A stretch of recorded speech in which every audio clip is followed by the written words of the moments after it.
is the Investor Connect podcast program. This is Hall T. Martin. I'm the host of the show, in which we interview angel investors, venture capital, private equity, family offices, and many other investor groups for startups and growth companies. I hope you enjoyed this episode. Thank you for joining us.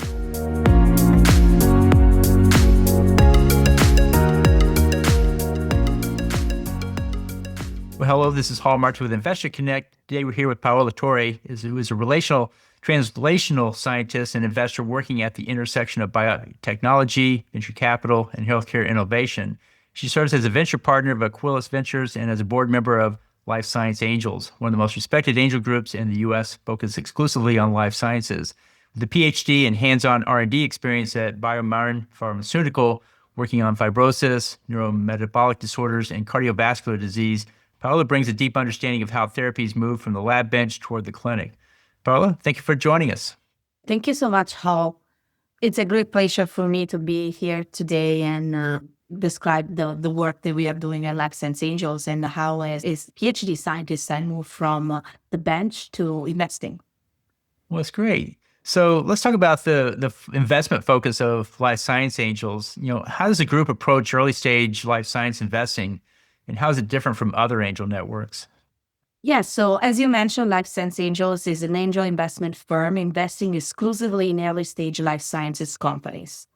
The mission of Life Science Angels is to back transformational healthcare innovations at the seed and early Series A stages, combining capital with deep operational, scientific, and clinical expertise. What differentiates LSA is really the density of domain of expertise in our membership, and our hands-on engagement goes well beyond the check and translate also in mentoring and coaching startups. Well, great. So what are the key factors Life Science Angels look for when looking at these biotech, medtech, and healthcare startups? At LSA, we focus on what we call a diversity footprint, how diversity shows up as a real differentiation, technology, translational credibility, and unmet medical need.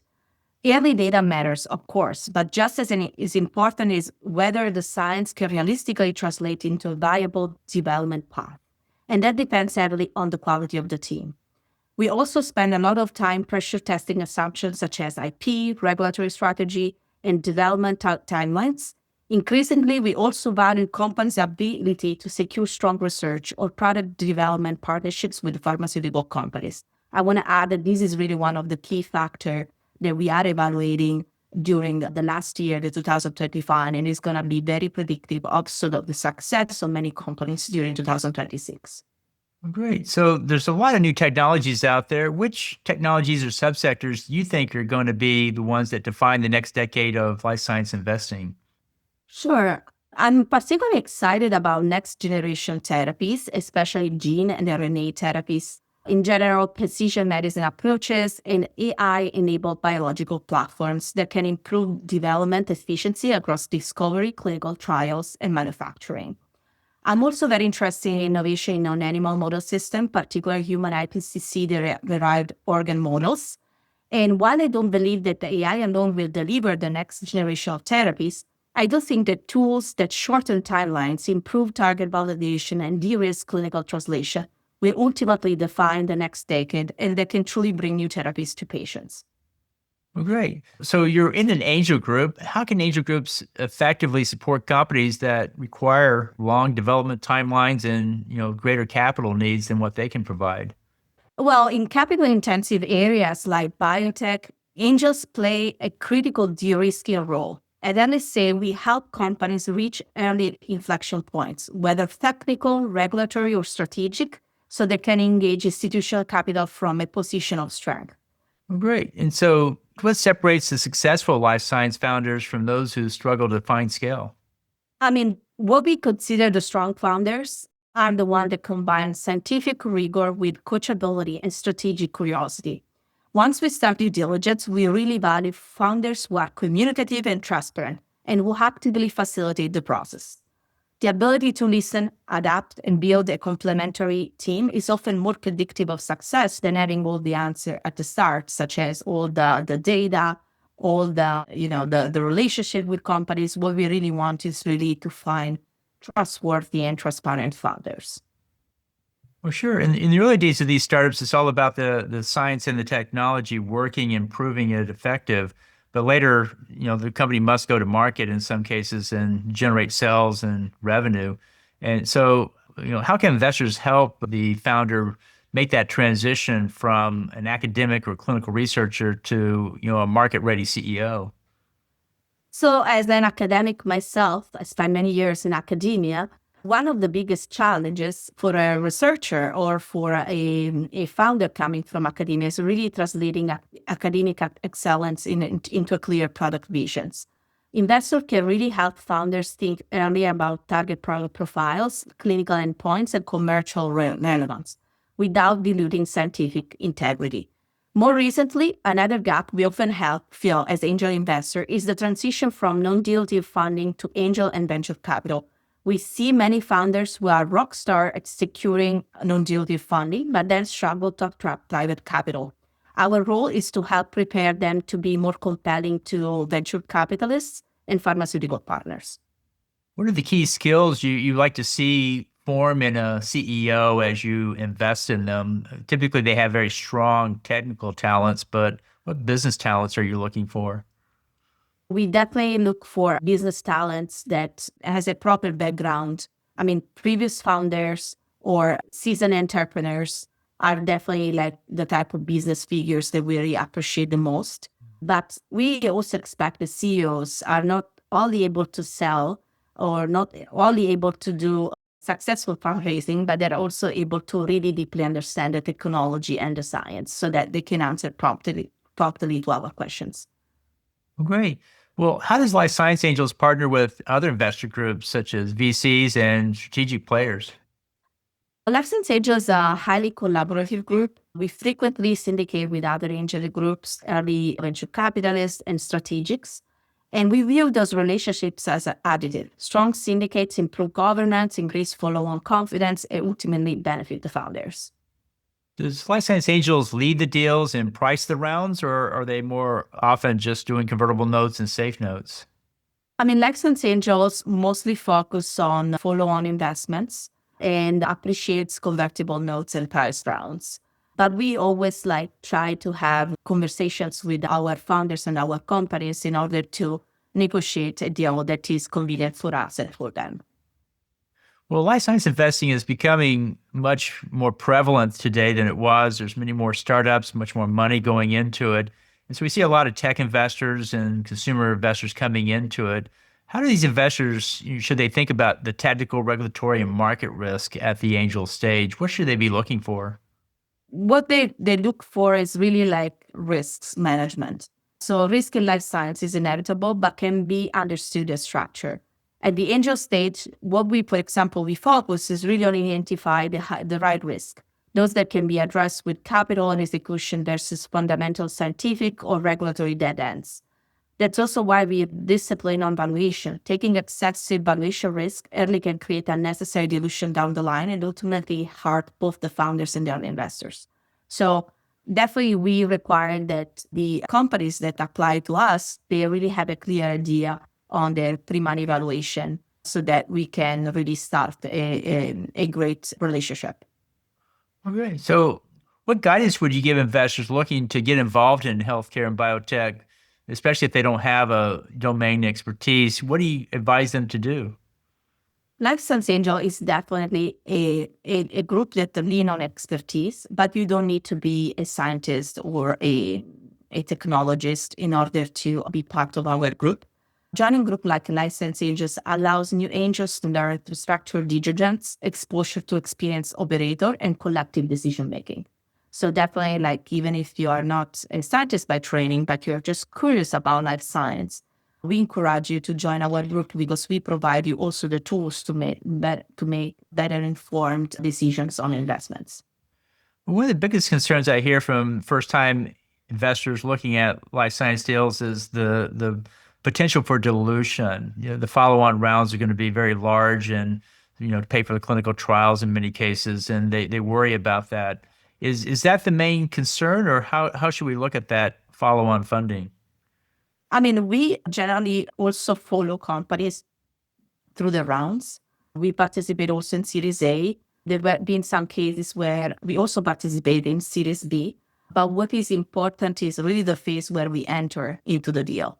So suppose that a company comes to us at seed stage and needs an investment for accelerating one key step for their pipeline. We really appreciate to be part of that journey, but we would like to be part of that journey in a way that will not dilute our efforts so much. So we cap our pre-money valuation to 15 million, and we really or we can appreciate convertible notes for higher pre-money valuation. Okay. And how does an angel get more expertise in the biotech space if they're not a clinician or don't have a technical background? What's the best way they can learn more about what is prevalent in the investing world for life science? I mean, definitely being part of our group because we offer a very structured deal diligence teams. We provide expertise in any important portion of the due diligence, the research and technology, but also the market landscape, the competitive landscape. And so that in exchange, I mean, even people that come strictly from the business world, they can learn about what a good opportunity is in a certain field of life science. Okay. And angel groups evolve like all other investment groups as the market carries forward. Their things are changing. How do you see angel groups evolving as the life science ecosystem becomes more global and interdisciplinary? As I say before, sorry, then probably it's the cut part. As I said before, I really see angel investing group as sort of venture studios for companies. So, and sort of global multidisciplinary platforms. I want to mention that we have members worldwide, even in China, in Europe, and in Canada. And we really think that our group can act as an ecosystem builder, connecting founders, academia, corporates, and venture capitalists across geographies and disciplines to accelerate innovation more efficiently. Right. Well, we see AI coming into every industry, and life science is no different. We see it coming into medical devices or being built around it, and we're seeing therapeutics or using it to turn into drug discovery systems and so forth. What do you see as the biggest benefit to AI in these different areas? I really think that AI can accelerate many of the processes that are at the foundation of this technology. I truly don't believe that AI will produce the new drug or the new medical device without any use of human intelligence. So I am very pro platform that can accelerate manufacturing and development and also manage the overwhelming documentation that is behind clinical trials. But I still think that new technology will need a very tight collaboration between artificial and human intelligence. Great. And what do you think is the biggest risk with AI in these systems like med devices and drug discovery systems? What's the challenge there? I think the challenge will be some flows that the AI can produce.